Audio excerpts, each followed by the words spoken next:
Hello, everyone. I just want to welcome everyone from the Sonoma County Herb Association. My name is Sue Libby, and I'm serving as president of the board. Oh, and my name is Eleni. I'm the coordinator of the education for the board and of the association. So before we get started, I just want to say that as I look out there and I look at everybody who participated in this, it's just so heartwarming. It was just merely an idea a week ago. And it just took off. And it was a lot of work, but it felt effortless because everybody just took a piece and ran with it. And so I just really want to call out to begin with this thanking people. And I don't want to forget anybody, so I wrote it all down.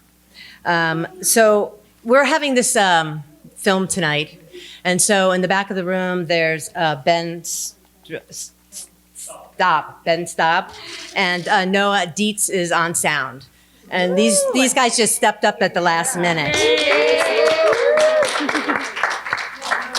And then Colleen Solis did the flyer. And BJ, our director, she's homesick tonight, but she just really was a catalyst in getting the word out. And then we have the Diana Center and Pharmacopoeia and the Bay Area Collective pop-up out in the front there. And then just, the Bay Herbalism? Oh, Bay Herbalism Collective pop-up. And there's just a number of volunteers around the room. So I just really want to thank everybody who just, and all you that just felt that there was a need to come out tonight, really. And so what I want to do is I want to say who we are at the Sonoma County Herb Association. I've been on the board for about 3.5 years, and it's just an amazing place where people that have a passion for plants come together. And I want to read to you what our mission statement is. And it's fostering respect for the green world and our community for through the responsible use and sustainable cultivation of herbs. And under that umbrella, we have the Sonoma County Herb Association, which pairs up farmers with folks that make medicines. And then we have a new arm of our association, which is the Lilium Initiative, which is getting sustainable growth for Chinese medicine herbs in the United States. So it's just, if you look back at our table and you think, wow, that's kind of a dull looking table. We could just use anybody out there who wants to volunteer for our organization. I mean, you can't even do something too tiny because we're operating on a shoestring, quite frankly. So, and then I just want to thank the panelists up here who stepped up, and Karen's going to now speak and introduce them.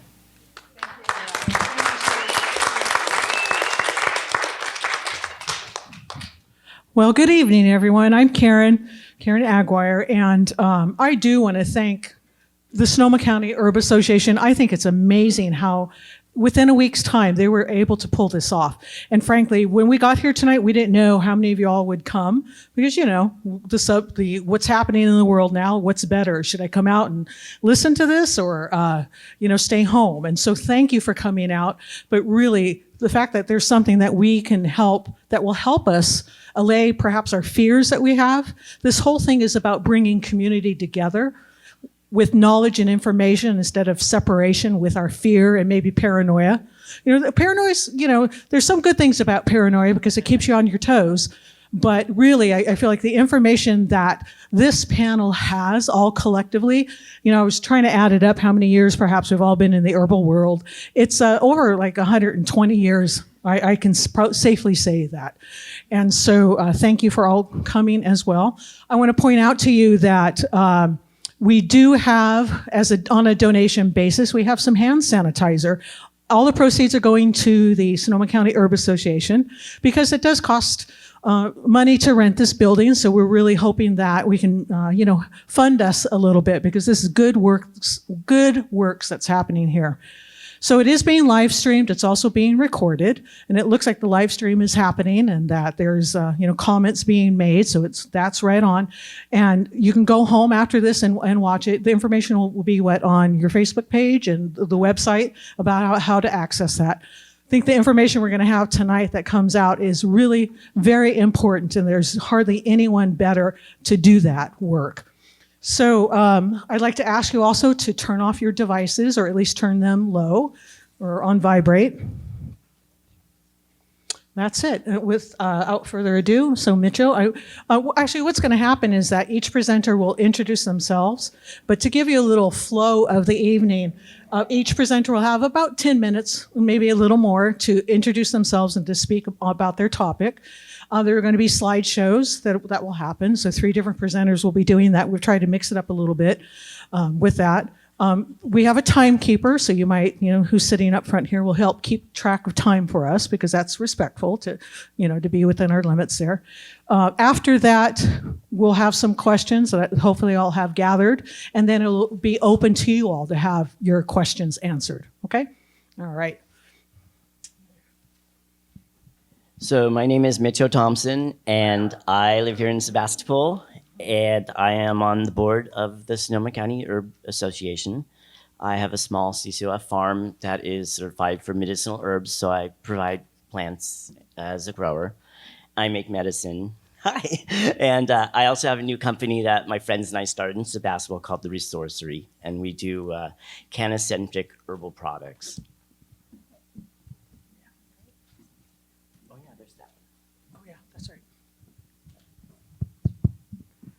Hi, everyone. My name is Erin Wilkins. I'm an East-West herbalist, acupuncturist. My pronouns are she, her, hers.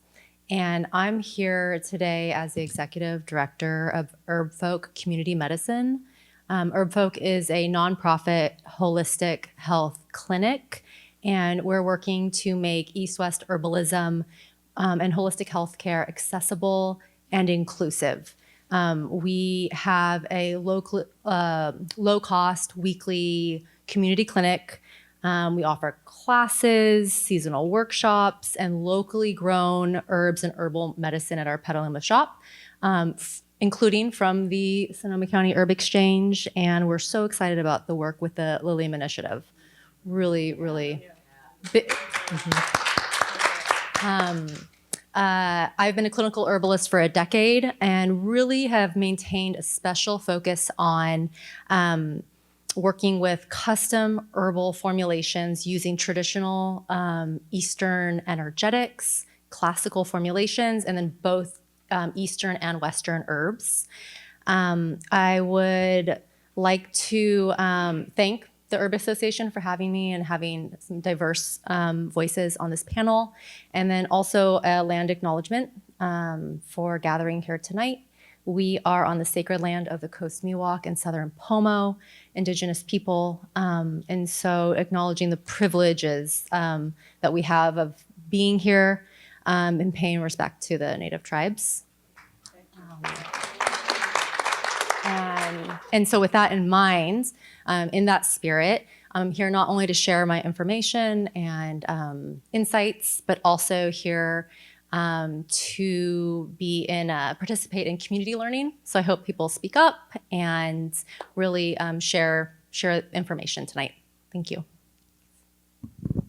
Hello, I'm Dr. Bridget Somene, naturopathic doctor.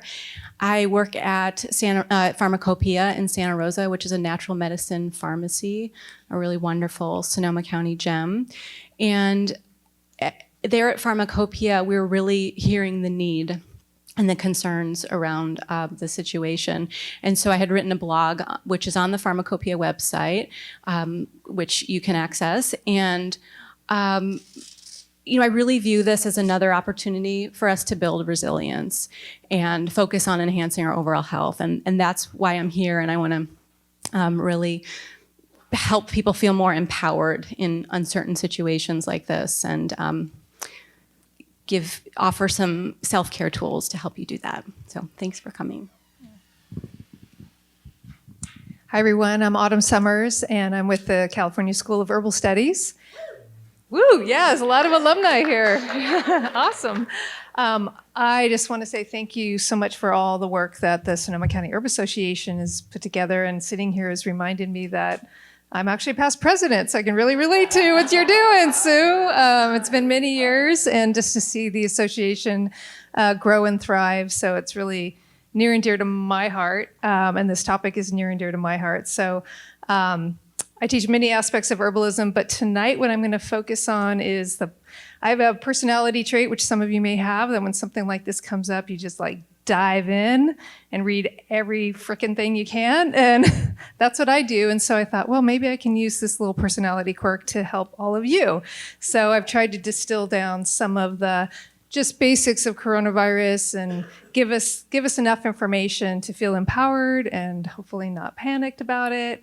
So you can go home and feel grounded in that and then go on to your self-care. And I just want to do a shout out to everyone who's on Facebook. Thanks for joining us that way. And just really honored to be with everyone here on the panel and looking forward to learning from all of these amazing people and all of you. So thanks for coming out. Hi, I'm Trinity Ava, she, hers. I mostly wanted just to look in the room and take a look around you, because I'm sitting up here, but the knowledge collectively in this room is huge. And you really are the voices of what's taking this knowledge that we're here to share today. For each one of us has a special voice, and so do you. And so we wouldn't be doing this in our community and the resilience of our community. And so thank you again for taking the effort, and for all of us who are here. I'm going to bring some of the stinky side of aromatic medicine into the conversation. It's been my joy and my great pleasure to work with medicinal and aromatic plants since I was in my 20s. And specifically, I want to talk about the viral nature that we are, and specifically what medicinal and aromatic plants do to help protect and prevent and support our core immunity. And so that's the big piece I want to bring. I do want to say that this is the Empowering Community Strategies for Health and with the coronavirus. This is not in case you're thinking the Grayton flower show here. So in case you wandered in tonight, we're not covering that. Okay, so Autumn, would you like to present? Close that shade over there. Show some slides. So, prepare, don't panic. Yeah. Facts, not fear. Rationality, not rumors. And stay calm and connected. And may your vital force be healthy, happy, and strong, right? That's why we're here. Yeah. Okay. This is chamomile, so bring those images in. I'm going to give you some facts. So if you're feeling a little oh, that's a lot, just remember the beautiful chamomile. Stay calm. Just take it in. Take in what is important to you and what makes sense, and let the rest of it go. And then you're going to hear wonderful ideas of how to actually stay empowered. So, what is the coronavirus? Well, it's actually quite beautiful. I think that's right. It's got this corona. It's called a coronavirus because it has the circular corona.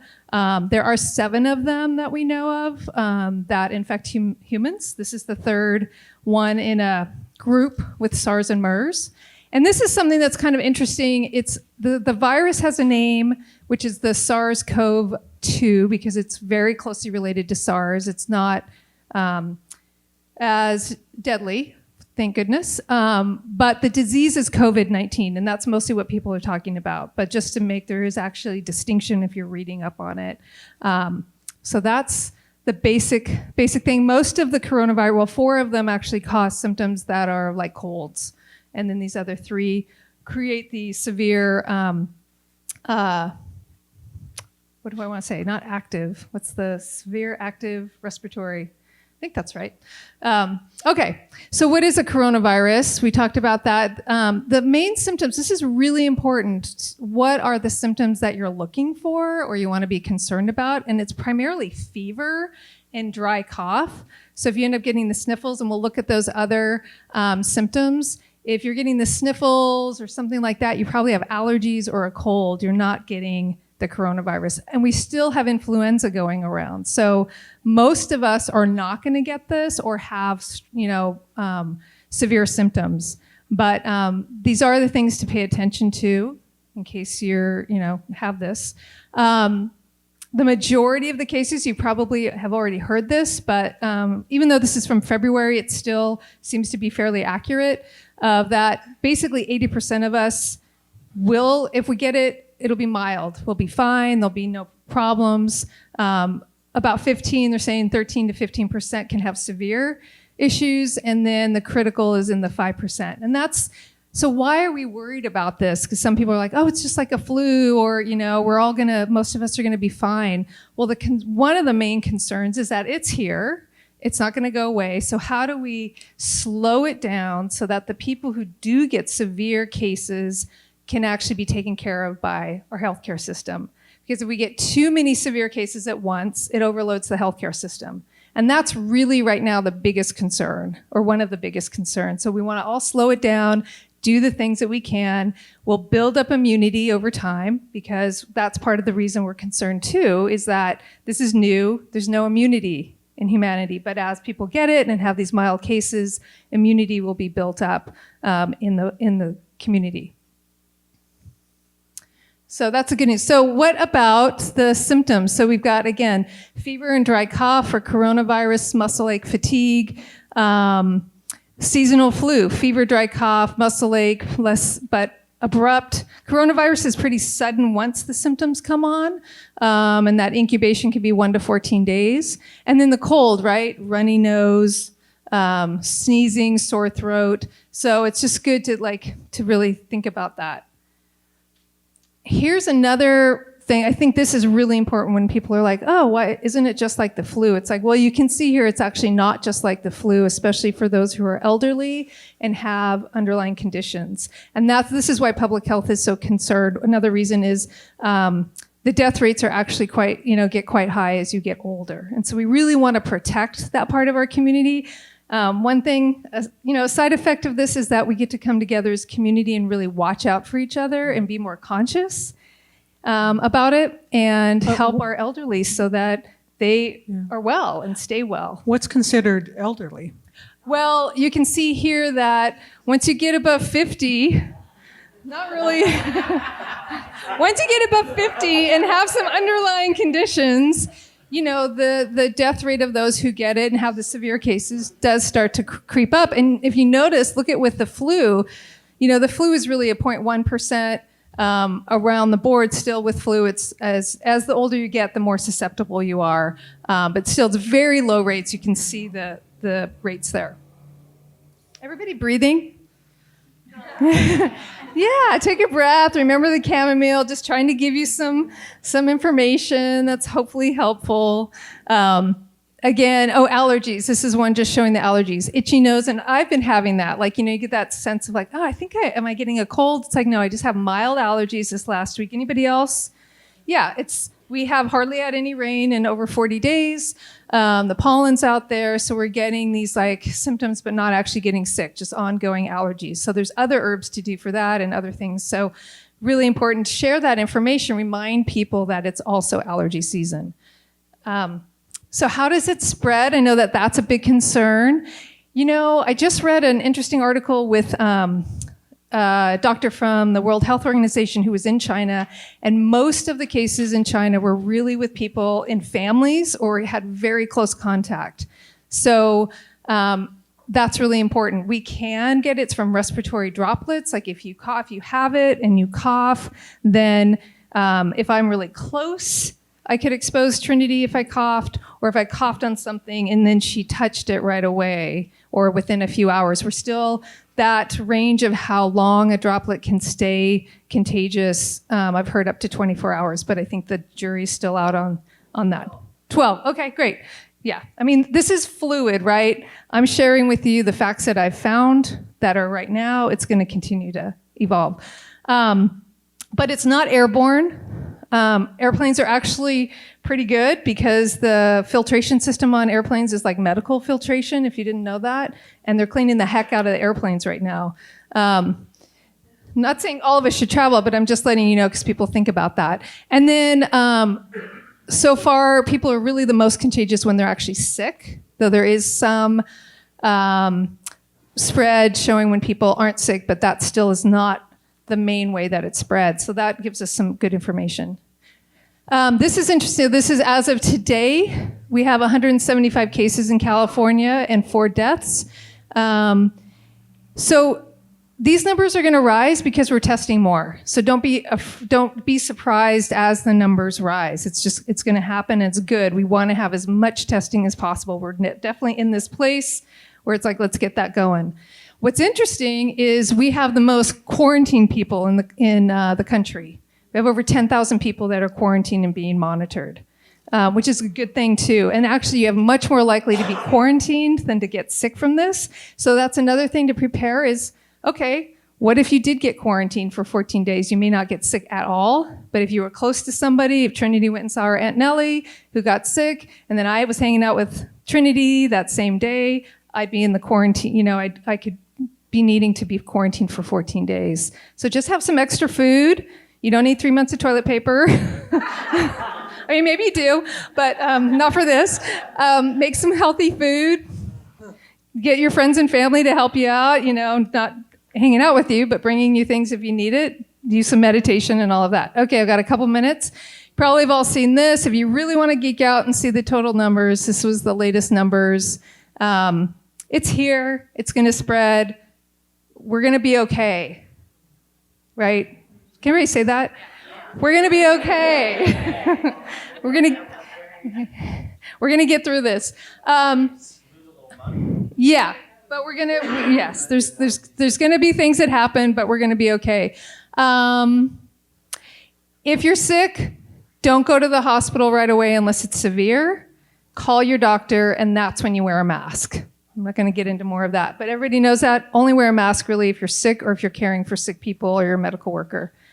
Why wash your hands? Has anybody seen this on Facebook? It's pretty awesome. A teacher, I think elementary school teacher, did this with their kids. So which one, besides the fresh and untouched, was the best? Washing with soap and water. That's why that's the best way. And then hand sanitizer second. I love this. I'm going to do this with my classes. Okay. Empower yourself. So I know we're going to get more information, but stay well hydrated. We're not talking about that as much, but really important. Keep those mucous membranes, which is such a big part of our immune system. Stay hydrated. It's just good overall. We know about avoiding touching your eyes, nose, and mouth. Super difficult. Clean your phone. Read about how to clean your phone and clean your phone. You should be doing this anyway. Stay home if you're sick. Salt gargles. Who does salt gargles? They're excellent just to keep you well all year long. All of these things are not just for the coronavirus. We're learning, we're relearning how to stay well. Eat a lot of colorful fruits and vegetables. Get outside, exercise, get in the air, soak up make the vitamin D, sleep, stress, take your stress herbs. That's going to be just as important as your immune herbs right now. And do things that make you happy, whatever that is. Get out in the garden, go weeding, prune your trees, go for a walk, whatever.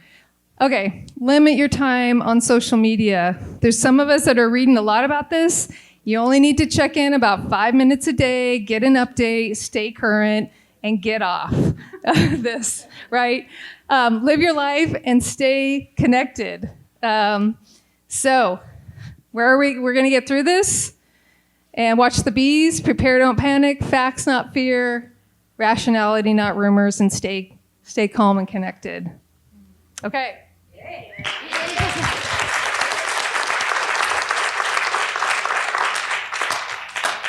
So again, thank you, Autumn. And we will have an opportunity for your questions after all the panelists have spoken, okay? So, Micho.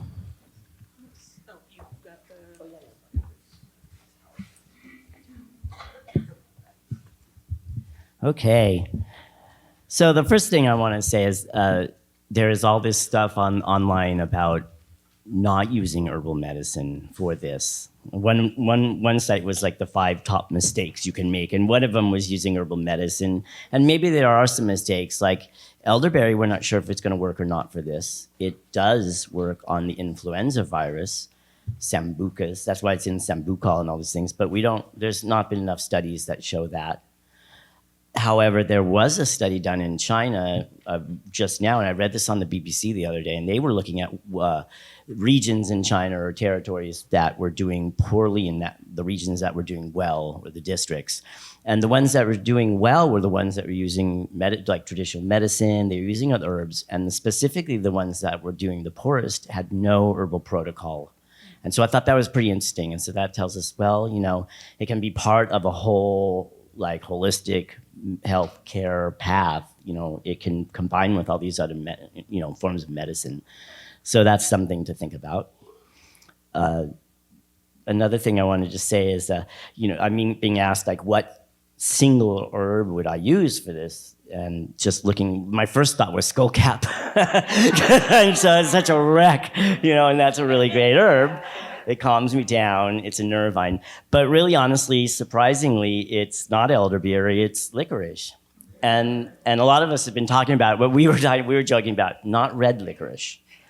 So, but the reason that licorice, there are test tube studies, and we all agree that we don't live in test tubes, but these studies are showing that it basically is specific for coronaviruses.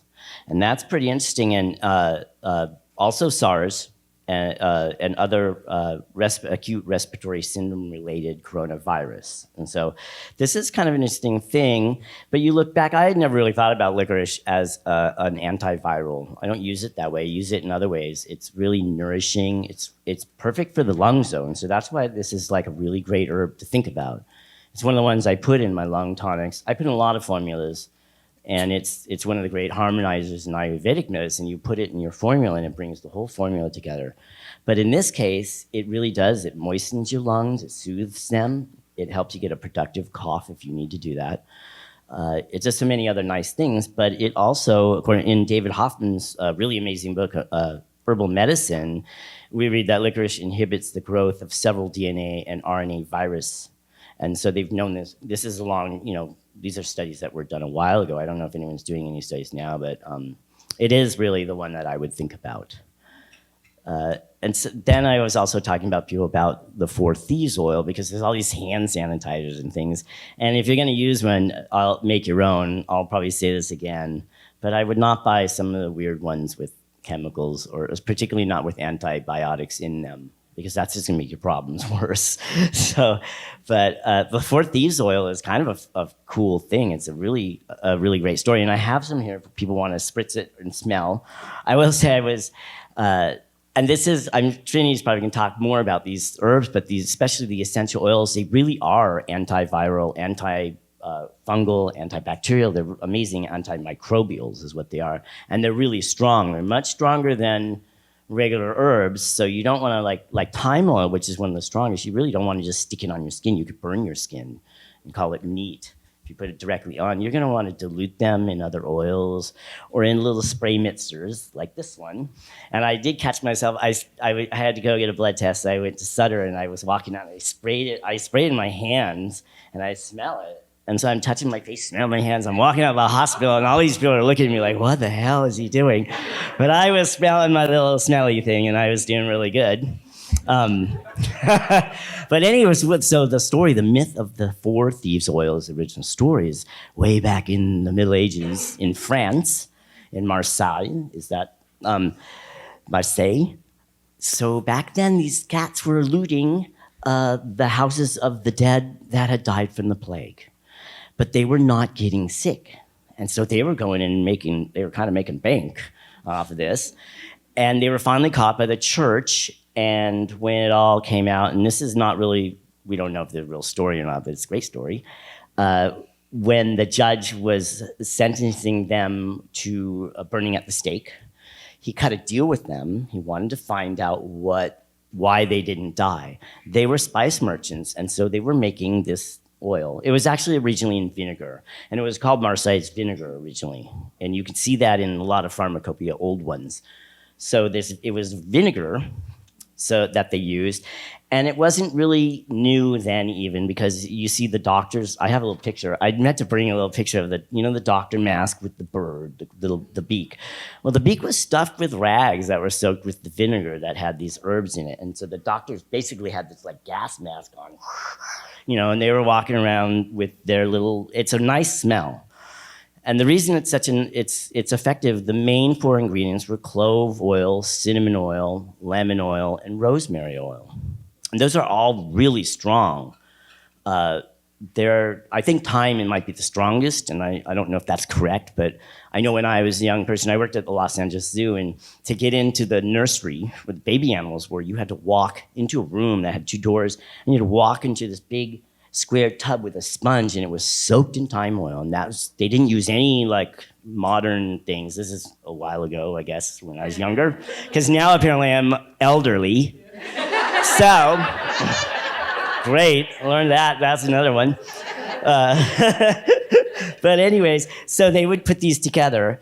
And then somewhere in the 90s, a gentleman, I did want to say one more thing. You find it in history also, the name could be confused because a man named Richard Forthave also made this formula. It's Forthaves, for thieves. It's really unclear, where the name, but there are anecdotal stories throughout history of like in the 1500s, Cardinal Wolsey would carry around an orange that had these spices in it. And you think about those orange balls that you make at the holiday. I mean, maybe that's where that came from. I don't know, but they smell nice too.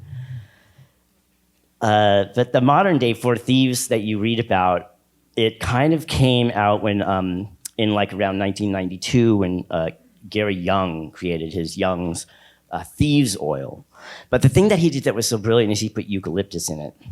And the thing that I've read about eucalyptus oil is its antiviral qualities are more vapor, not liquid like a cinnamon oil, but a vapor or a mist or something in your face, breathing it into your lungs. And so he added that one, which I think is really brilliant. And so a lot of people associate this oil with him, which they should, because he kind of brought it back to life. He did a lot of research. But you can make your own. It's so easy to do. And I made it, and this stuff that's going around, I don't know if it's going around, but I put it in a base of licorice tincture. So I thought, what the heck? Because licorice is my herb now, and so I did that. So that's really the story of this 4 Thieves oil and 4 Thieves blend. It's kind of a really cool little formula. And I don't really need to go into all these the qualities because I know you're going to hear that.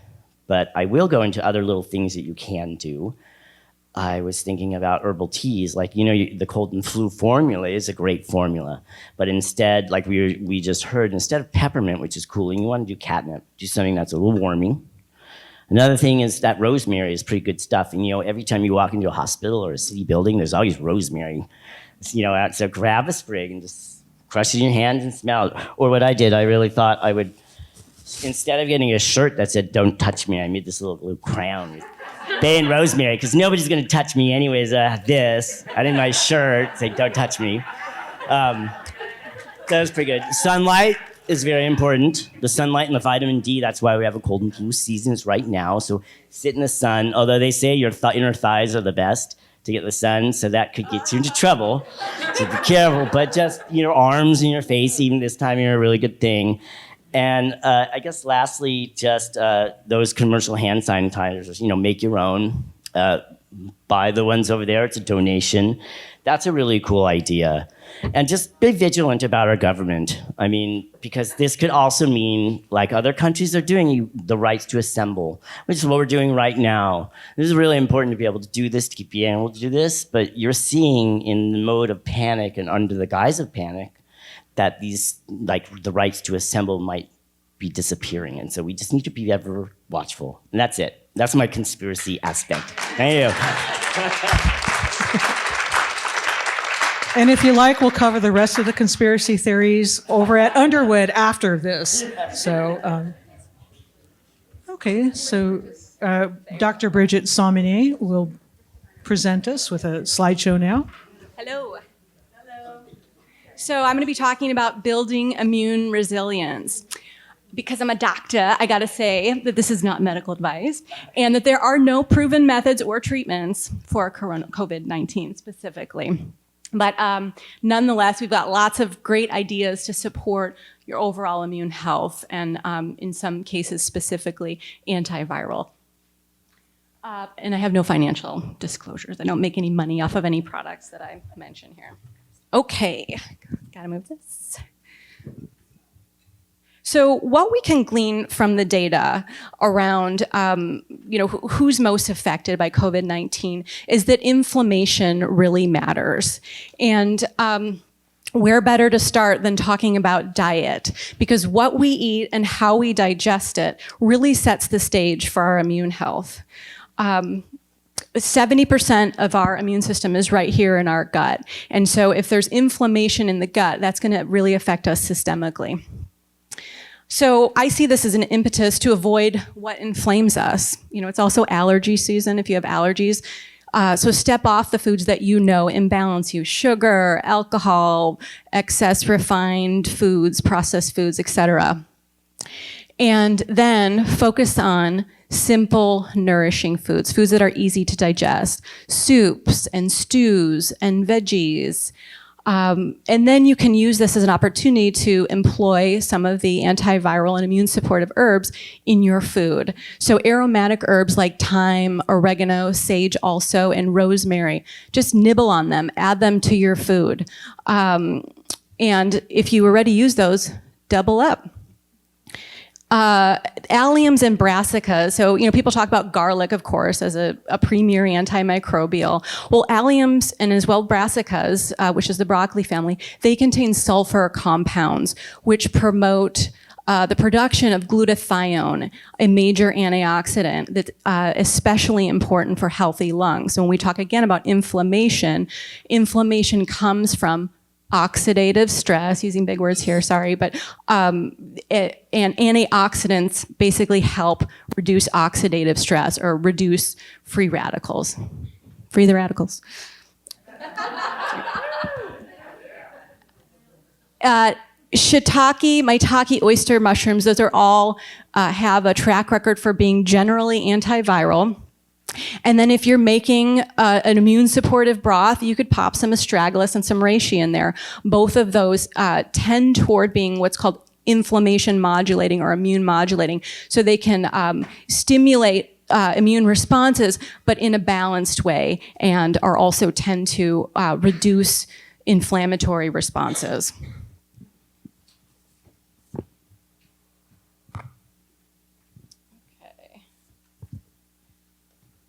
And I don't think highlight probiotic foods. So again, gut immune system is going to enhance our overall health. And we know there's probably hundreds of studies on using probiotics for immune wellness. So now I'm going to step in and talk about some key nutrients for immune health.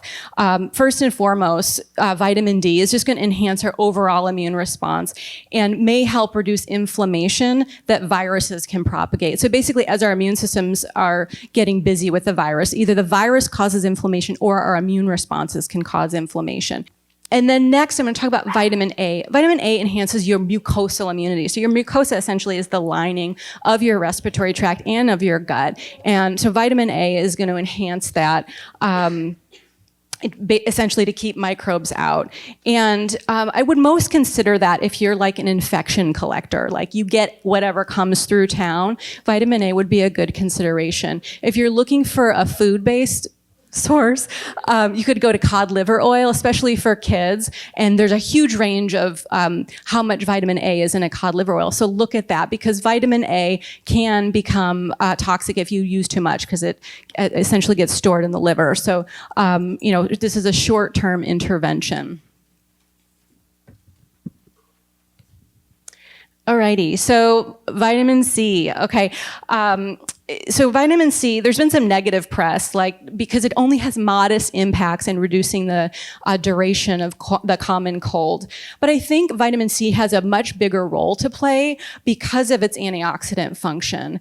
And that, again, is about mitigating inflammatory responses. IV vitamin C is being studied right now in China.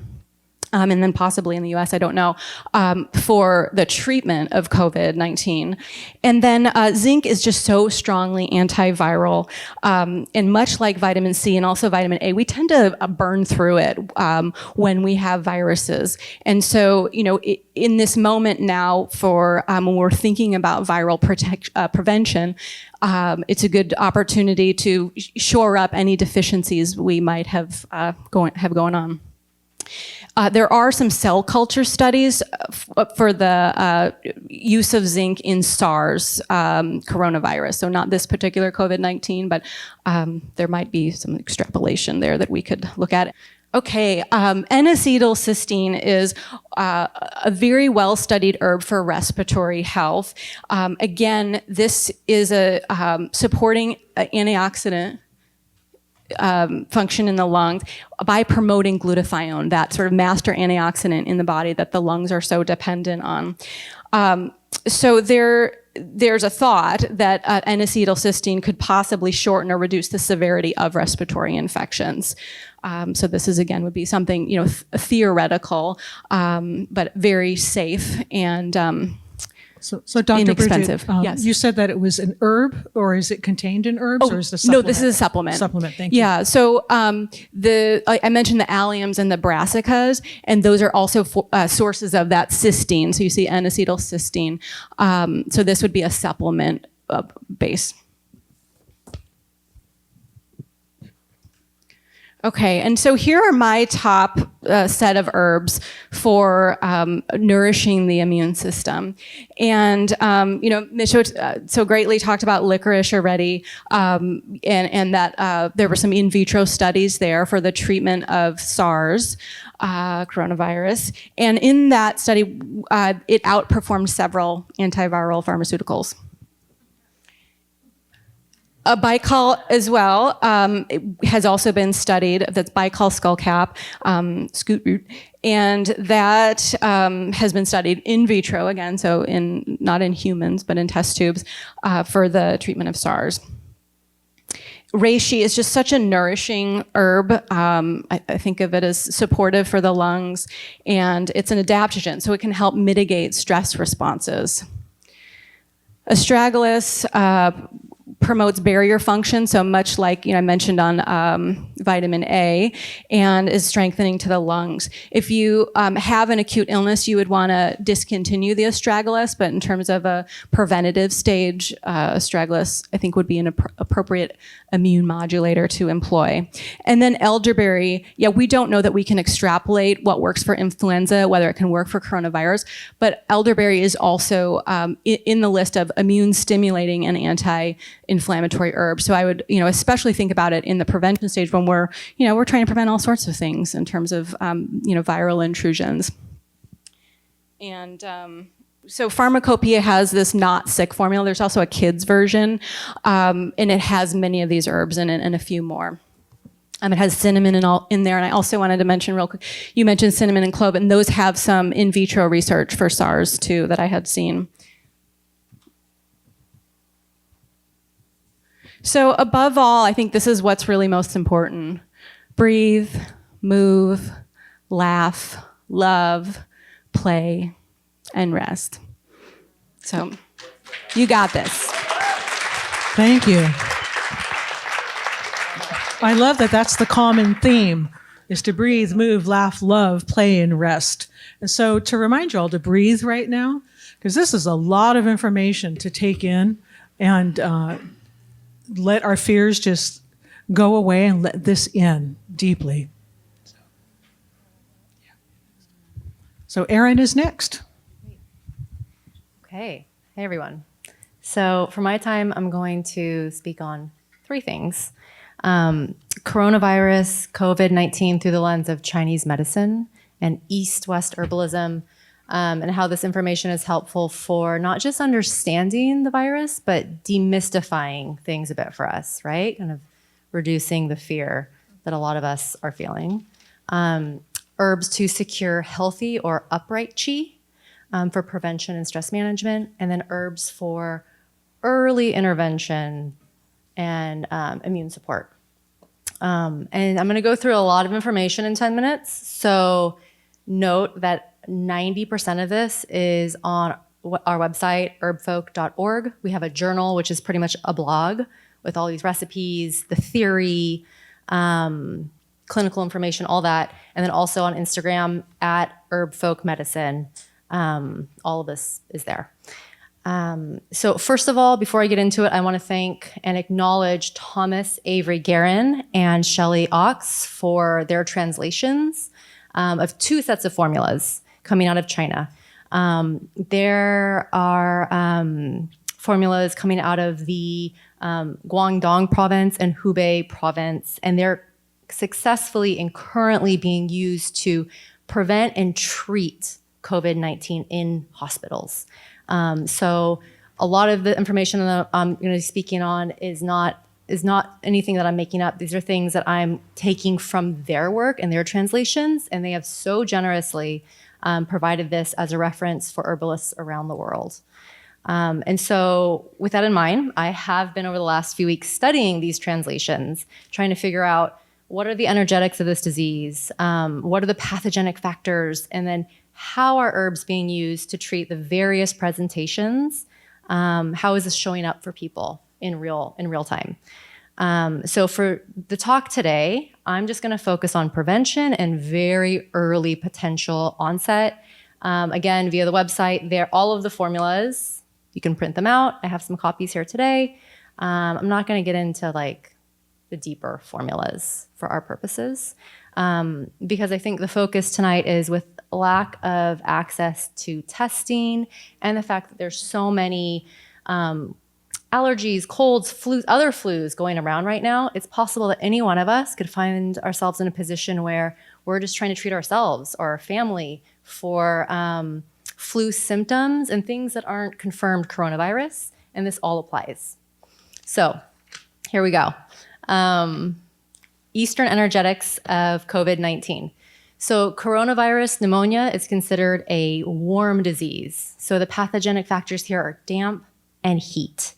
And so a lot of herbs are going to be clearing damp and heat. However, for people who are vulnerable, the caution is also pairing herbs that are going to support and secure delicate qi and like yin or body fluids, right? We're draining, but we're also wanting to protect. And so that's one of the tricky things about this virus. With other cold and flu, we would consider there would be an immediate attack, say, of heat on the system. And there would be immediate symptoms, fever, chills, fatigue, thirst, congestion. So you kind of know what's going on. You're like, okay, I'm sick. Going for the elderberry. I'm going for the Gan Mao Ling, the Yin Chaosan. It's we know we have strategies for that. With coronavirus, when it's dangerous, there's a thing called latent heat. And even I had to research this. What is latent heat? It's not so common. And it's heat that attacks our exterior defenses, and then there's no symptoms. And so as it's like going deeper and deeper and potentially penetrating the internal organ systems, not necessarily aware of it. And so that's the danger. So how do we protect ourselves from that? And that is the next point with Eastern and Western herbs for prevention. I'm going to talk a little bit about herbs to strengthen our qi, our healthy, upright energy within. So again, this is all website, Instagram, everything's there. 3 top qi tonic herbs: Codonopsis, Astragalus, and Jujube. These are all herbs that can be thrown into a broth, a soup, a stew. At Herb Folk, these are the cornerstones of our broth herbs. I know the Lilium Initiative with the association is coming out with locally grown jujube, which is so potent that you can like re-steep the herbs over and over again. It's really incredible when you get local fresh herbs like that. These herbs are used traditionally in decoctions as well. They can be put into a formula. You want to simmer fibrous material for 20 to 40 minutes, and then take it as tea or add it to food. Another thing, who here has some kind of adaptogenic powder or mushroom powder at home? Something powdery, right? So that's great. Adding 1/4 to 1/2 teaspoon every day to whatever you're making. And also for people who are still drinking coffee, right? Maybe not anyone here. It's a little taboo right now. We're supposed to be like laying off stimulants. However, for those of us who are drinking coffee, add adaptogen powders and mushroom powders to your coffee. Get it in that way. My favorite company for adaptogen and mushroom powders is Root and Bones. Really high potent quality. And then 2 go-to TCM formulas. And these formulas are so common that you could get them from your local acupuncturist, Rosemary's Garden, Herb Folk, even Whole Foods, I think, has these. First one would be Xiao Yao San. And this would be for like a kind of a qi deficiency, but somebody who's also super stressed out, anxious, kind of like conspiracy theorists, like getting really intense about everything. Xiao Yao San. The second would be Yu Ping Feng San or Jade Windscreen. Again, really common. This is qi deficiency with a weak immune system. An interesting energetic component would be like weak boundaries, energetic boundaries. Yu Ping Feng San.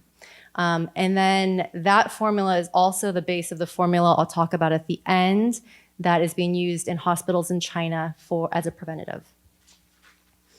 One last thing about qi tonic herbs, a caution: stop taking qi tonic herbs if you have an acute cold or flu.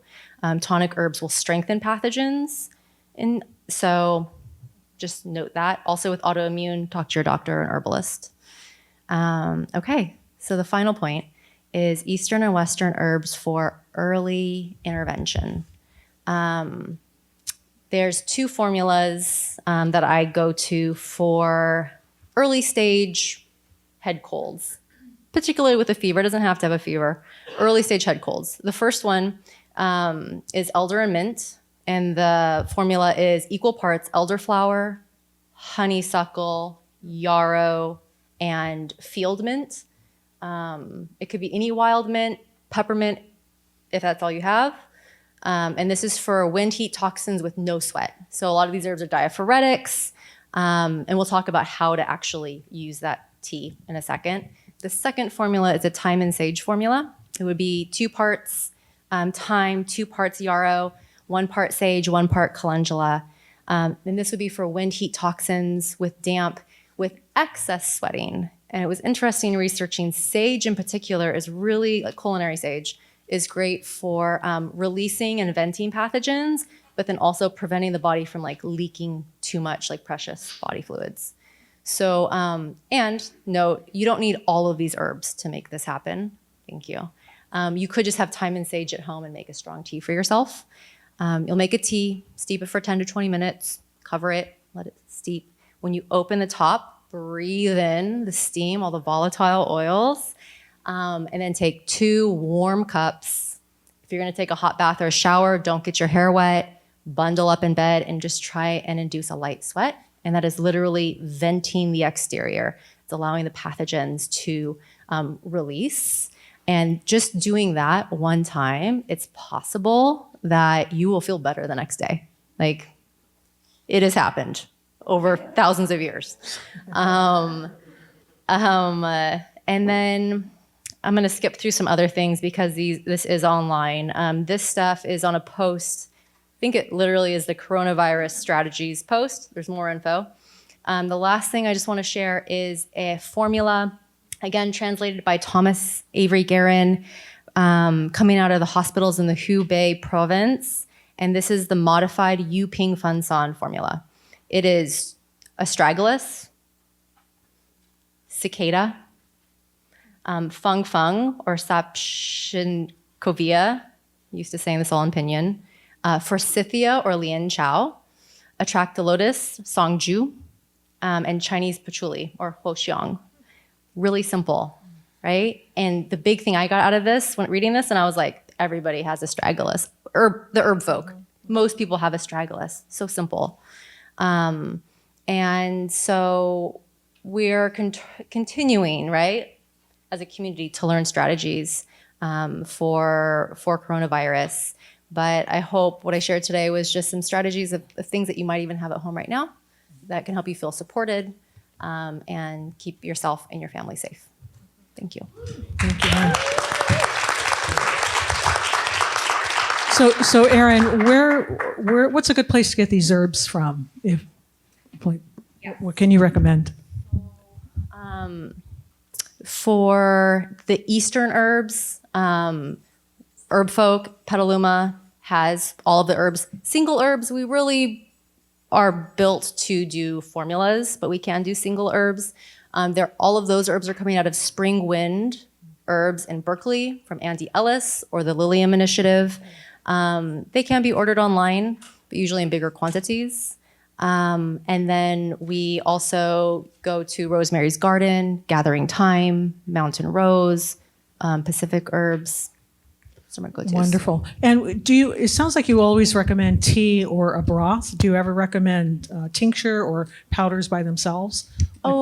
Yes, thank Yes, you. okay. There is an incredible line, Griffo Botanicals, out of Petaluma, also using springwind herbs, super clean. All of the tonics, all the formulas, Yuping Funsan, Sejun Zatong, Shaosan, everything.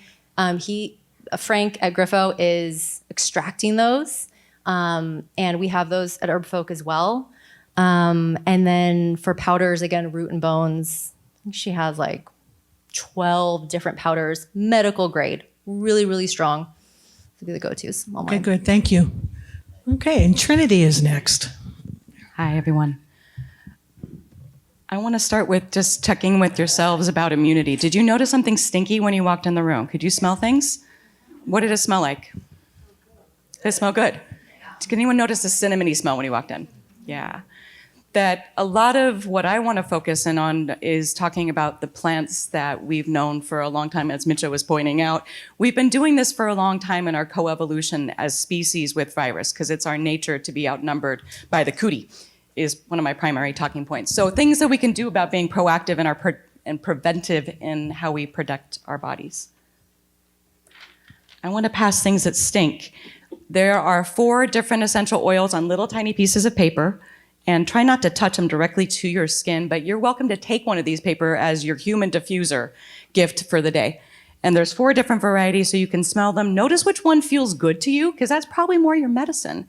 What I would really liking to hear in this panel is that we're listening to, there's never gonna be one wonder herb for one wonder virus. It's not the way it works. You gotta listen to you and what you're drawn to, whether you're a garlic person or you're not a garlic person, that you have a innately intelligent wisdom of what's gonna feel right and supporting your core immunity. And that goes down to smells. That a lot of what we know about smells is the most antiviral or bactericidal part of a plant. So I'm gonna start passing. There's a little bottle of essential oil, so it says what it is, and then there's a little marker, so you know what it is. This one's Tulsi. So there's a reason why in Southeast Asia, over 100 million people have Tulsi, holy basil plant growing by their front door. What reason is that? Because Tulsi's really good at what? Protection, prevention, and it's also one of the strongest antiviral plants we know of that's so smart, though, that it's also an adaptogen, so it helps us adapt to stressors. And it also can calm your nervous system down. So drinking Tulsi tea might be something that you might like to do, and we've been doing this as a species for thousands and thousands and thousands of years. Simple things. This one is rose geranium. So if someone doesn't get one, just make sure they all find their way around. And the last one is thyme, specifically thymol, but in aromatic medicine, we use Thymus vulgaris vallinolol because that thyme is much more gentle. It's more like lavender. And I'll talk a little bit more about that. I'm gonna keep focusing over here so they hopefully make their rounds. So remember, try not to touch the paper to your skin, but allowing the smells to find their way through you. That's a picture of a neem tree, which was known as the tree of the 21st century by the United Nations, as being one of the most important plants that we be planning ahead and thinking ahead of how it helps our species manage, specifically virus. It was being tested for things like HIV/AIDS. That neem, and I'm not calling out one herb, of course, not saying that one plant, one herb, one mushroom, one person can possibly contend with our viral nature, because our nature is to be viral and to adapt. If you like to doodle, we should have said this from the get-go. You should be drawing, because I'm noticing as we're talking about a lot of this, it tends to bring up a little bit of anxiety and how to shake it out, move it out, groove it out. Shameless claim, we teach dance here every Monday, or I do. If you have little kids, come groove with us. That's a really important thing to do, is shake it out, move it out, let your body sigh it out. But coming back to some of the core points of what I wanted to talk about other than dancing, because that's really fun. Our nature is what? We are outnumbered by the cootie. Most numbers are saying 10 to 1, and that's bacteria, and specifically virus. We are outnumbered by virus. As species, we are more other than us. So we are more cootie than us. So especially with what's happening right now in the fear factor, and we should be afraid. We should be afraid of what can kill us, right? And there's also a core part of who we are that is cootie. So how do we embrace that? Because a lot of how we should be addressing, at least in my opinion, of using herbal medicine is addressing what plants are more specific to adapting us. And so that's gonna be different from Isa than to me, and that we have to be much more specific on our constitutionality versus what herb for what virus. And that doesn't mean running out to the store and buying the most antiviral essential oil or plant. That means learning yourself, what foods you do well with, what everyone here keeps saying, what brings you joy, what brings you movement, what brings you pleasure. And in my opinion, what plants bring you pleasure? Because the stinky stuff is where some of the most antiviral constituents are within a plant. So simple, viruses are by far the most abundant parasites on Earth. They've been around since the beginning of time. I don't like to read from my slides. These are here as a background noise, if you like to read versus hearing me talk. And I will put all these slides up on my website. They'll be available in about a week, so any of this information is there. The primary point that I want us to take inside of us is that we are viral in nature. Even our words say things like, it's gone viral. Why are we using those words? And how do we as humans embrace that part of us and how we treat ourselves? Right now we're doing a lot of this, but then this becomes the most germy part of your body, right? So with this brilliant man who was bringing the Thor thieves, like this is the part where you start to use the medicine around you. This is a spray. We can pass this around too. This one's made to be like a perfume because essential oils, oh, I'm sorry, you can pass this one around as well. Sure. That way everyone doesn't have to touch the bottom. Changing our viral nature is part of finding your own homeostasis. And so when we think about what each one of you do day in, day out, what makes you feel strong and fortified? That's building your host resistance because your hosts are more other than our humanness. And so that's got to become very individualized. We're giving a lot of good suggestions here of things you can do, but ultimately it really does come down to a lot of what you eat and what you do day in and day out that's going to find a homeostasis or a balance with your cootie. So some basic common things that we've been talking about, and I like to bring plant examples, is just to notice how you feel when you look at this. Do you like this as food and medicine, or is it not your buddy? Because some people, I've met people, they've gone to ER because they ate too much garlic and they got such a burning sensation in their belly. And so listening to yourself, what are the ones that you really love that feel good? My boy will guzzle down garlic honey. And garlic-infused honey is a very typical, easy antimicrobial that a lot of us use. But for me, if I do too much of that, I feel really bad. It's not my medicine. This is another one that's one of the best antivirals we have, and I'll look at some slides in a couple minutes that talk specifically about what essential oils are most viral in nature versus microbial or bacterial or fungal. What happens when you look at a lemon? This is one of my favorite herbal magic tricks. Love it. What happens inside your body? Something should start to happen. You're salivating, right? This is one of our strongest antivirals. The citrus family are the most studied in some of our what we've been looking to understanding what changes viral pathways. So drinking lemon water, awesome. Not putting lemon essential oil in your water. That's not a good idea. We don't drink essential oils. We don't use them internally. But going back to simple things like that. This one, Autumn, may I say who you work for? Yes. Autumn works for a brand that I really like, and I want to raise awareness about really great herbal leaders like Herb Farm, who's been pioneering good herbalism and good practices for many, many years. Over how many now? 41 years. Things like protecting yourself with your mucosa, having an easy throat spray, making sure you're staying nourished that way can be very helpful too. When we diffuse, the reason why I called out and why I wanted us to be a human diffuser in this room that you walk around, we can change up to 70% of our airborne challenges.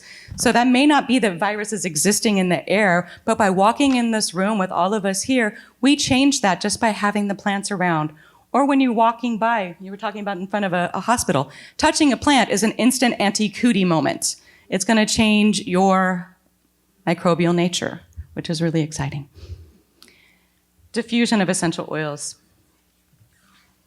Oregano is likely not your BFF. This was an important one for me because I so often see that oregano essential oils being used really inappropriately and heavy-handedly, as are, I keep hearing people say, I want to use the strongest virus-killing essential oils. That's, for me, mimicking the model we want to move away from. We can't eradicate it, sterilize it, kill it, nuke it.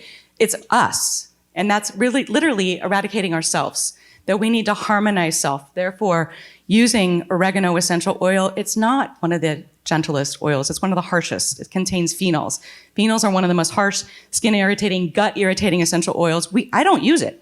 I don't practice with it. I don't need it because we can focus in on the French side of aromatic medicine, which focuses on the molecules.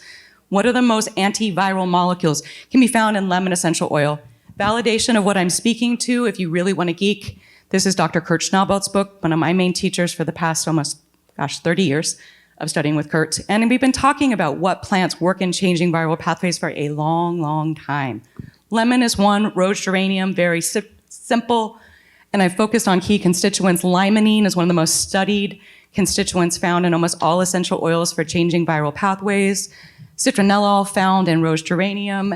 Lemongrass is in the aldehyde family. These are all more antiviral specific and they're all much softer on our skin and on our body. Diffuse those.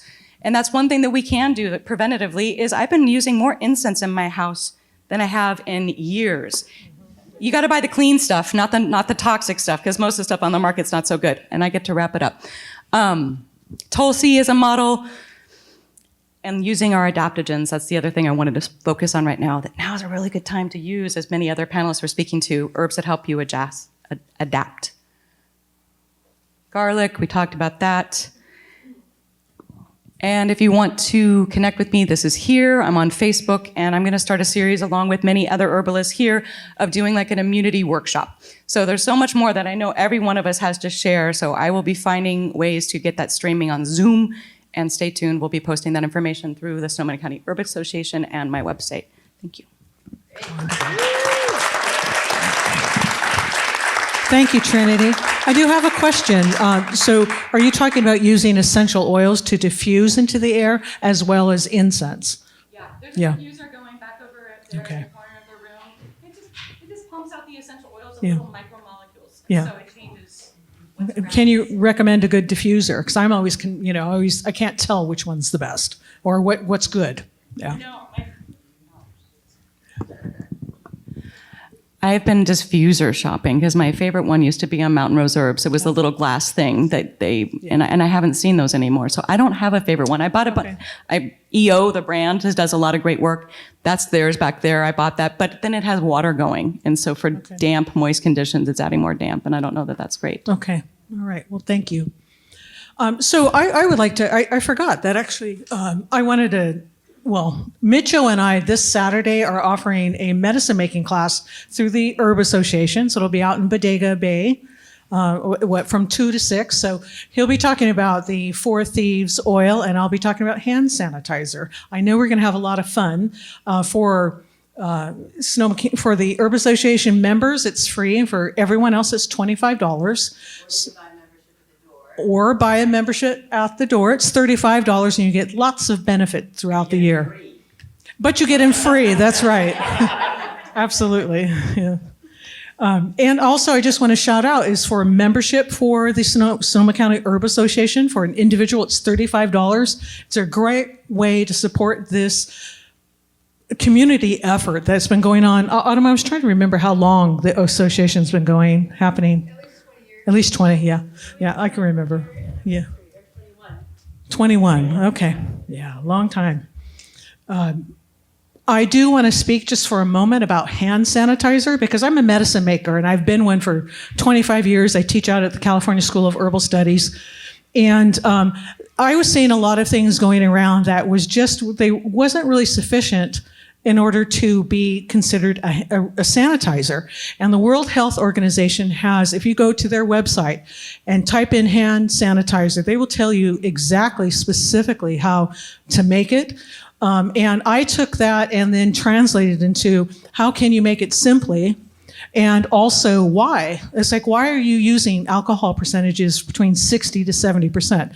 This is a case where pure alcohol or 95% alcohol is not effective. You need water in there in order to basically soften the type of virus that it is so that the alcohol can go in and then, kill the virus. And so there's certain ways that you need to make the hand sanitizer. And I was seeing people using vodka or witch hazel. Can't use that.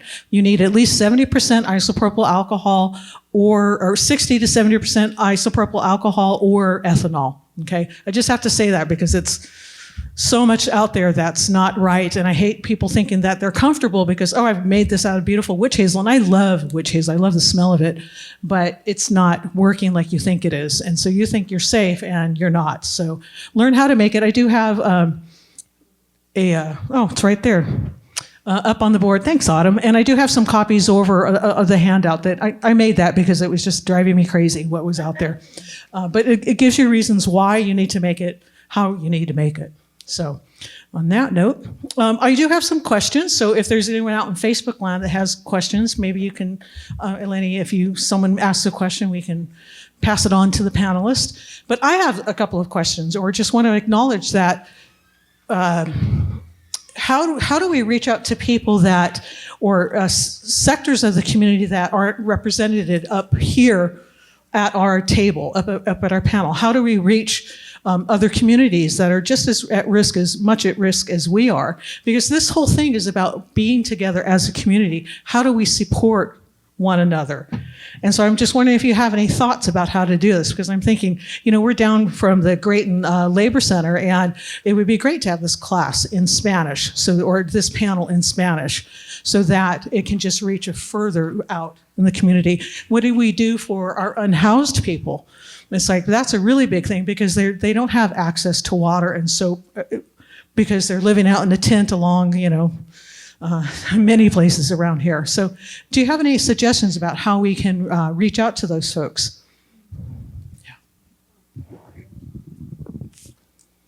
Not just me, but the Grayton Labor Center is just right down the block. And when I first moved to Grayton, I don't know what got inside of me, but anyways, I knew I needed to show up in that community. And so we offer free bilingual herbal education every month. And so that's starting back up, and it's been really well received. And I think that's one of the things we as gringos and gringas, we need to get most of our data into multiple languages. And so some of the teas that I formulated are out there for one of the largest in our country, Latino herbal tea brands, and they're really pushing for bilingual herbal education, and I'm really grateful for that. Wonderful, yeah. So, but I think that's where we also need to reach. We need to make our information multilingual so it's easy. Yeah, thank you. Okay, and go ahead. This is something that I've thought about a lot, working with co-director Amanda Del Bene, who's here. And I think another thing to add is that it's not just about creating inclusivity for the people that we're serving, but also reaching out and making a huge effort to bring people into organizational structures that represent a wide variety of perspectives and voices. Exactly. Yeah. And just also social media. Hi, everyone out there. That's a really powerful way to send the message and to share it and to let people know you saw this, or to watch it with family. So that's another way to really do it. Social media is pretty fun and amazing. So Yeah, get the information out there. And I also want to shout out to the Sonoma County Herb Exchange, because that's a place where you can get herbs, just really high quality herbs that are grown by people locally. And you're open, you order before Tuesdays, and then on Tuesdays you pick it up. And that's in Sebastopol. But please check out the website. And just some amazing herbs, fresh. And I know that you also have some dry herbs available, right? Yeah. What website is that? It's sonomaherbs.org. So it's sonomaherbs.org is the website. They also have herbs on consignment also, so you don't have to pre-order. You go there. Sometimes a lot of there's a lot of herbs that you can just buy right there. So herbs are on consignment. You don't have to pre-order necessarily, but you can go there and see what they have. I want to say that, in looking for volunteers to fill out our organization, we're always open to ideas. And so please approach us with your ideas. Please approach us to join our committees. We have a sign up in the along on the exit on the way out there. But we just want to create dialogue, but we need to fill out our board. We need to fill out our committees. And so I'm trying to do a really strong push right now to just get the word out and just speak about the association as much as possible. Yeah, thank you. And if you have a few dollars that you want to drop in the donation basket over there, I'm shilling for them because I feel like it's so important. I'm so proud, actually, that it's gone on for so long, and it's only by the dedication of volunteers that it has through so many years. And I know some years it's gotten really thin. And so if we can step up, because this is the root, the grassroots organization of our health in this community. And I also want to shout out to just many of the herbalists on this panel and out in the room and the Sonoma County Herb Exchange. When we went through the fires in 2017, I was just stunned by the response of this community. And so to help, because what happened? So we had the fires that, so much burned down, and yet herbalists came together and said, what do we need to do for each other? For not just for the first responders, and by the way, that was incredible that happened. Massages, foot rubs, tinctures, teas, anything you can think of was happening, and that's our community. So to help support this community and to continue in this way, let's step up and do that. So any questions from y'all out there, or anyone from Facebook land? Do you have any questions you would like to ask our panelists? Okay. Step up to the mic there so we can so if you'd like to step up, we have a microphone up there. And if anyone else wants to come after, if you want to we could form a little line if you like, that where we're not waiting so long in between. So are we doing this panel other places like senior centers? Or? I'd like to get just energy behind this. So the more folks sign up, the more we can create a dialogue around this. So whether it's in other languages, senior centers like you're saying, we just need folks to fill out our board and our committees. Yeah, please step up to the microphone up front here if you have any questions. Yeah. Karen, we can form a line. This is being recorded though, right? So Yes. that it will be available for you to share in your communities. Thank you. Hi. I actually wanted to share an additional resource. I am with Bay Herbalism, and we're a free mobile clinic. And so every second and fourth Tuesday, you're welcome to join us at the Guerneville Senior Center. We have some folks here representing, and folks who have come already benefiting. That's right. So if you're like astragalus, what's that? Or how do I take licorice? We have them. Come, it's free. You can make a donation if you'd like. You can send people who otherwise might not have access also to herbs. Yeah. So That's wonderful. the Guerneville Senior Center, every second and fourth Tuesday. And you can also call the Senior Center ahead of time to get on our schedule. But And what's your timing? timing is 9:30 to 12:30 Okay. appointments. Yeah. Thanks. Good, thank you. Wonderful resource. They're out in the lobby there if you'd like to check them out and talk to them. Wonderful herbalist out there. Hi, I just wanted to thank you all personally. I live in a... You speak in the microphone? Yeah, thank you. I'm a little short. 55 and older mobile home community. And what I see is the mobile home community has just, everybody is withdrawn. There's nothing, no one organizing anything. No one meets to do anything.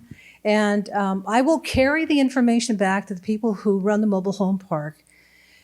And I just want to just ditto what Stacy was saying, that the seniors, especially the ones that are in their 70s and 80s, and there are a lot of people there that are so active, you wouldn't believe how active they are, but everyone's just retracted. So I'll bring the information, and I'll see what I can do to, maybe they can show the live streaming collectively, because there are 250 units, 250 individual Well, that's a thought, Kathy. Maybe it's something that you can organize at the mobile home park in your rec center and, have it, Yeah, it's have the huge. recording It's and huge. play it. It would Yeah. be a good thing. It really would. Yeah. Thank you. That's a great idea. Thank you.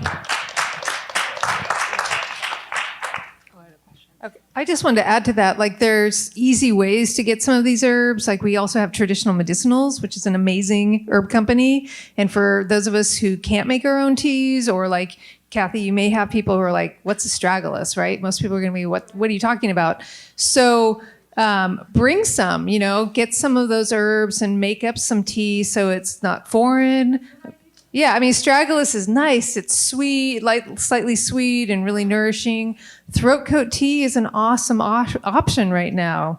Licorice, I love, don't forget these things that are easy, because not everyone's going to have time. In fact, most people are not going to make tea from loose herbs. We all have to remember that. And how do we make it more accessible to them? So, that's where companies that are, and I'm not trying to toot the horn on Herb Farm. There's lots of other good companies, but just, get to know the products that are on the shelves that you can easily recommend and that you feel good about. And there's a lot out there to say to your, your grandma or your friend that's in Cincinnati or something like that, that they can go to a local health food store and find something and feel comfortable. So that's another way we can really serve the community and make it easy. We want to make it not so foreign for them, for people to use these. Yeah.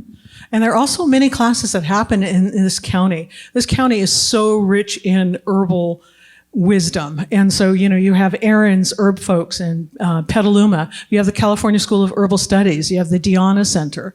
And I know there's more. There's so many herbalists that you can get product from. And so let's support them too, as much as we can. It's all about keeping it in the community, because, I almost feel like we're all we have. And when we had the last fire that we had this last year to be evacuated, and that was pretty stunning. We've had some really traumatic things happen in our community, and yet the biggest blessing that I saw was how we all pulled together and were there for one another. It was absolutely beautiful.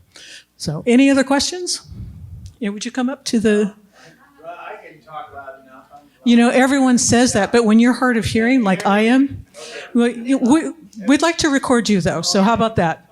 Well, while you walk over here, I'm going to say something about licorice. I love to use licorice in a powder, so I just pinch it and put it in whatever I'm drinking. And just keep in mind, if you're on any medications that deplete potassium or you have high blood pressure, you might want to check with a provider before pounding the licorice. And then I wanted to ask Aaron, for jujube, is that the whole fruit or is it just the seed that is used? Whole fruit. Yeah, would you have any comments on like olive leaf, which is really commonly available, or like cistus, which is like a rock rose on virus? And there's some of the things that are questionable. If you can hold on one moment and then we'll finish this, then we'll get you. Okay, just thank you for being patient. So what'd you say about jujube? Is it the seed or whole fruit? The whole fruit. Okay, thank you. Yeah, all right. I grow that one too. Okay. Yeah, and maybe colloidal silver. What's your thoughts on plus and minus on that? And maybe probiotics, because that's about 70% of your. Okay, so are you talking about the herbs, as in the cistus and the olive leaf and herbs and the relateds? I think food is medicine, and so yes, it all absolutely. runs together. Yeah, and you grow jujube, huh? We should connect. Yeah. Okay, so who can answer? I can comment on that. Olive leaf is a great antiviral.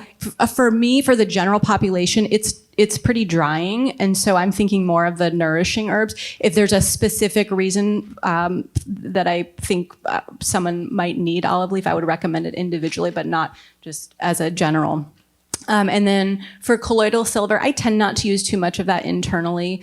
I have seen at least one or two people who've turned blue from it. And so, it's true. But there is the Argentin colloidal silver spray. That's a nasal spray that I think is can be pretty effective. Okay. And then I'll let someone else comment on the others.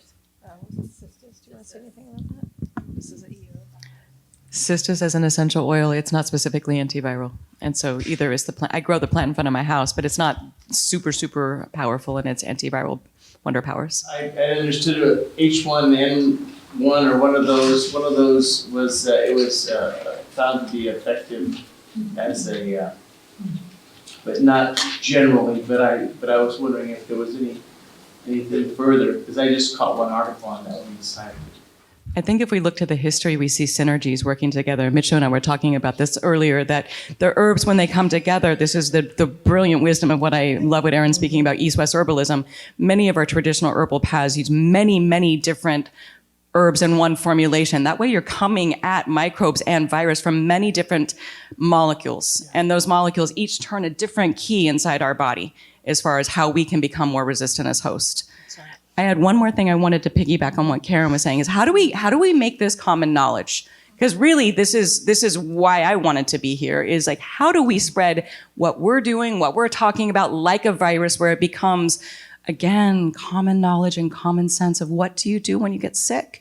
This should be everybody's first birthright to know what to do when you're sick.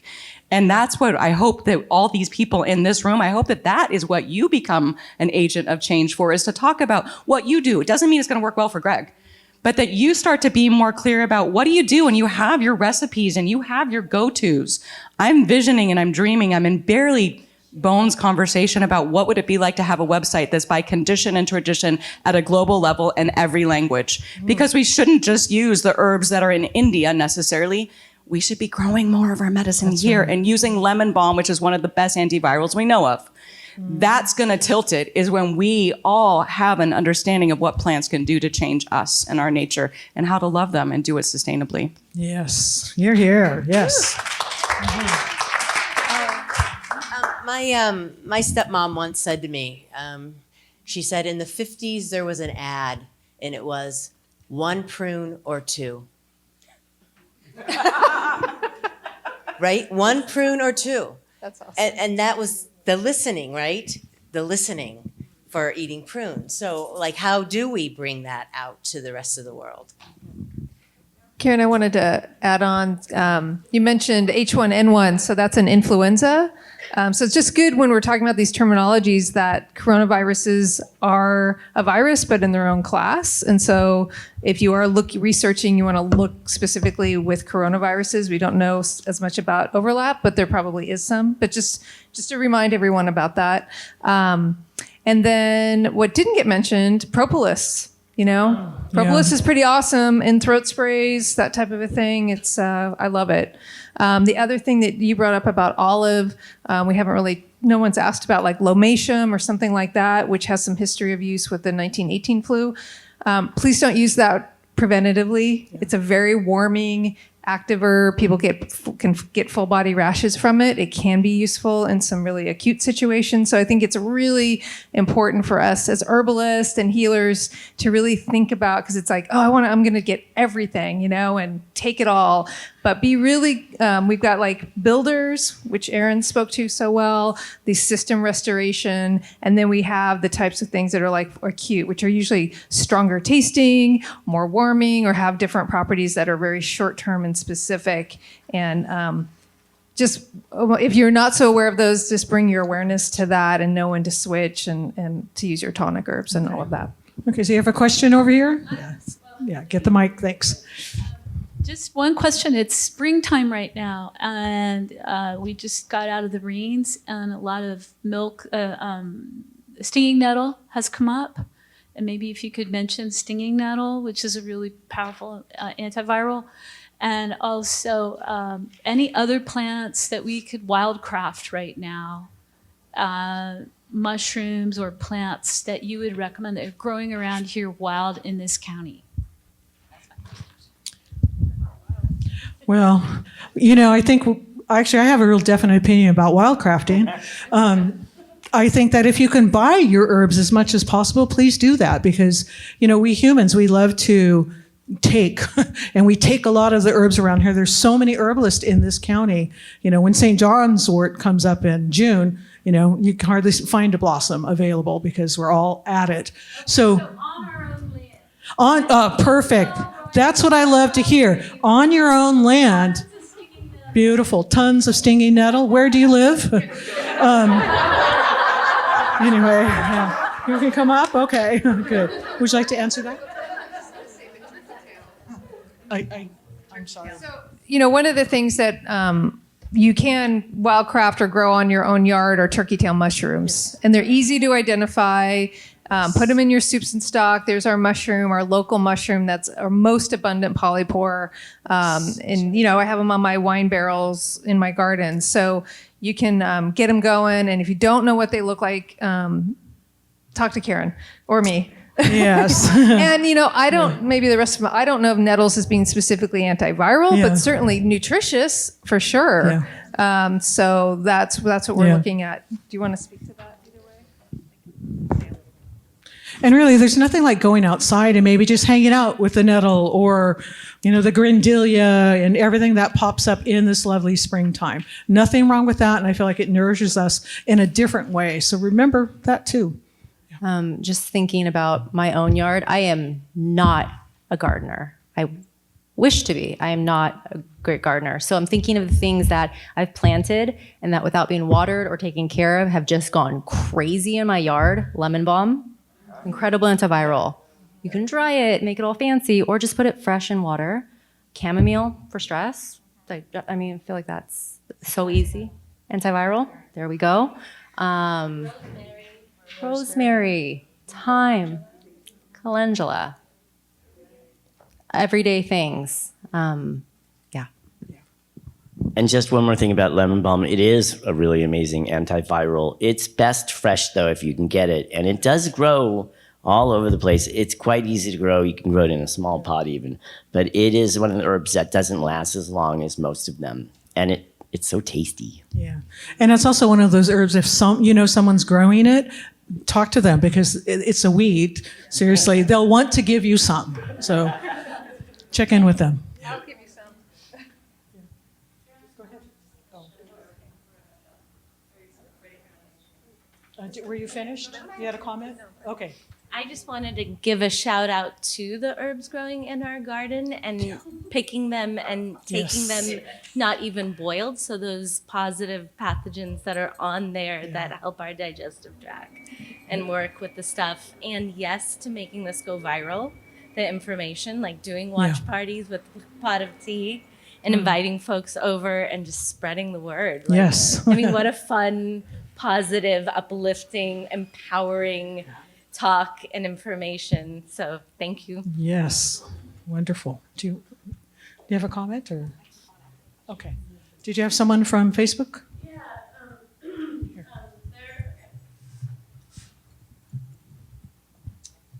There is a bad cough virus in our community lasting 3 weeks or more. What to do?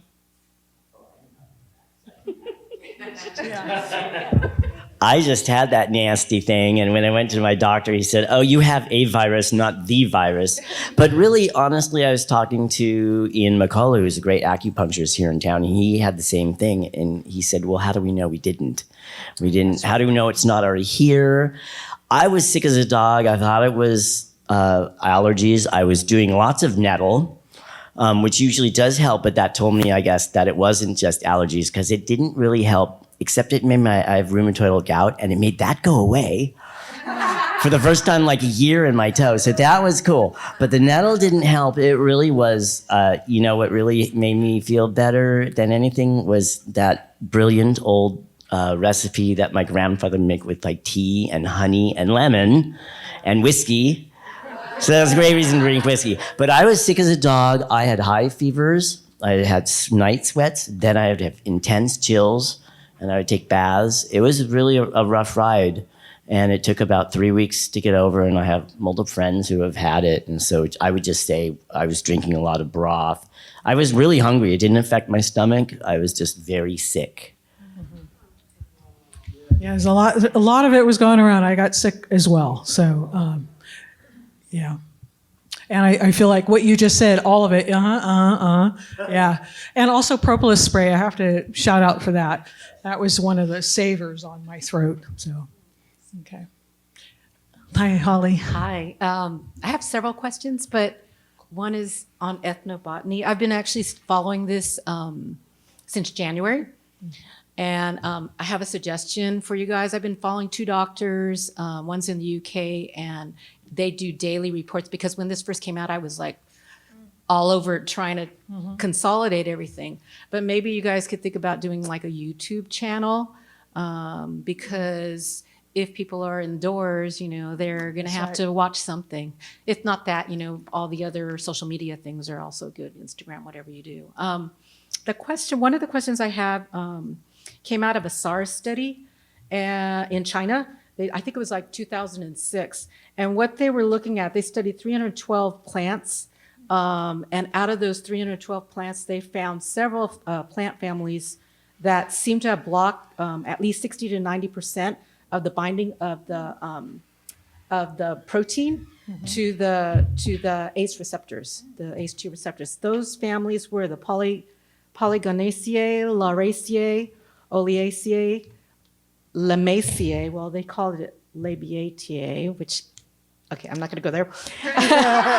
Magnoliaceae and Nelumbanaceae. I started doing the research because I was also concerned, like Karen, with people that don't have access to medical care. Yeah. So your question was excellent, both here in the United States, but for me, worldwide. Yeah. And probably all of us have worldwide connections, how we could help them. But the main thing I was wondering is, and I need to tell you this too. So when they looked at it, they found that the constituent emodin seemed to be, the Chinese researchers thought that was what was stopping the binding of the receptors. And I was just curious. Then after that, they studied 3 different particular plants. And probably you would know that. There's Da Huang, Ho Shu Wu, Ye Chao Teng were 3 of the ones that they did. And there's, of course, the Latin for all that. But I'm just curious. My thought when I first fell upon this study was if we knew either like in the States or around the world what those antivirals are, because we have a lot of herbalists everywhere. We have a lot of healers everywhere in the world. And every location, like you were saying earlier about Sonoma, we have our plants here. So I wanted to share that and just kind of see, because I don't really know that much about ethnobotany and all the plant families, like what other things within any of those families, maybe locally or even the States or wherever it might be that you might know of in those families that are also antiviral. Well, I would suggest if it's something that needs to be looked into, that I would hope that the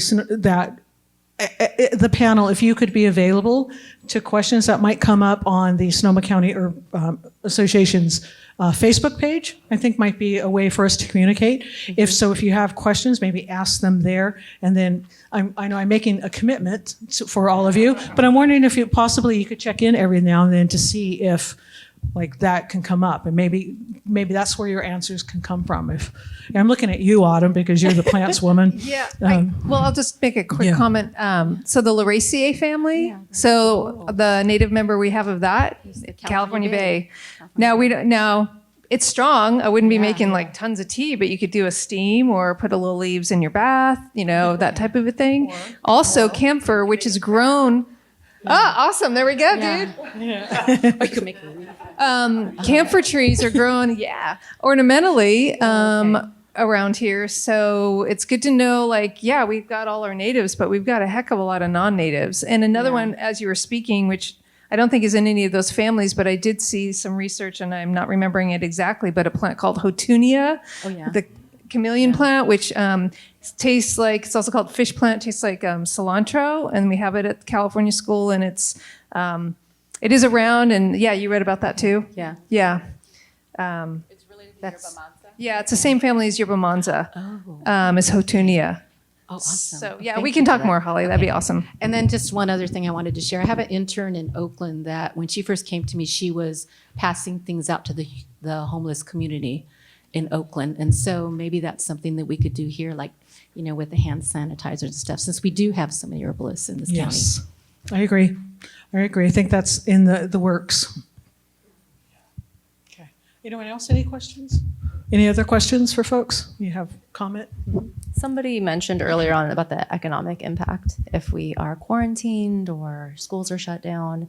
And so I just want to speak on, if you are curious for your own health, for your family, even if you're not ill, and you're wanting to speak with an herbalist, an acupuncturist, a naturopath, and you have the means to do so, pay the practitioners. Even if it's a phone consult and you're not going in person, The economic impact is real. There's incredible low income, low cost free clinics in Sonoma County.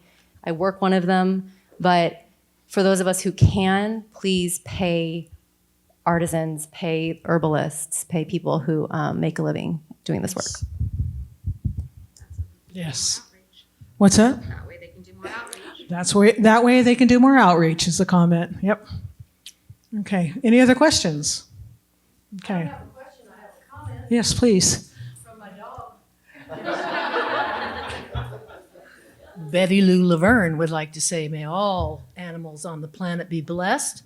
And I wanted to, let me share what I came to say first so I don't forget. Pushing 71 here. So, number one, I have a fabulous book that I got when I lived in China. Thank you. I didn't want to touch up my gloves. All right, can you hear me now? All that vocal training paid off. So, when I lived in Asia for almost 20 years, and I got this fantastic book that is almost out of print, but my acupuncturist just found it. It's called Chinese Food Cures. And everything in that book that I've ever tried, including I've had such painful kidney pain that I couldn't even stand up. But it's olive oil, top grade olive oil, lemons, and hot water mixed together. And I'm drinking it today, and I'm standing because I woke up like this. Yeah, I used to think it was my lower back, but it was kidneys.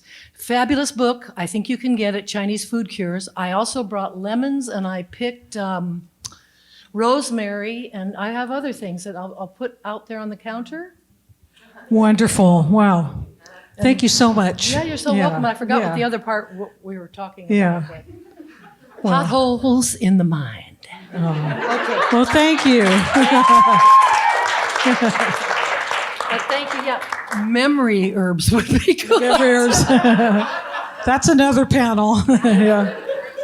Yeah. Okay. So, is this it?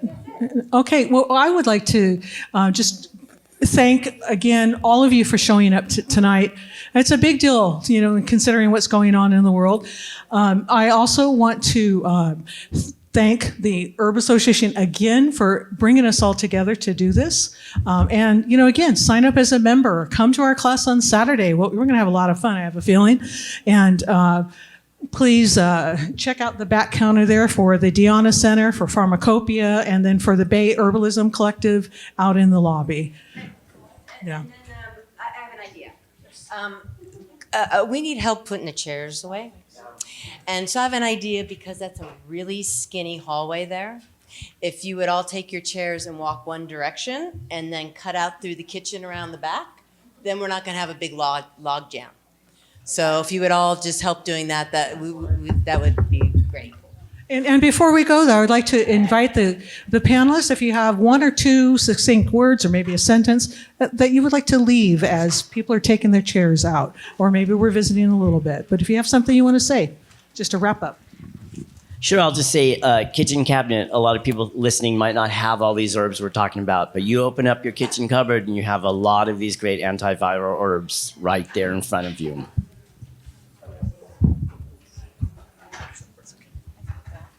Slow down and nourish.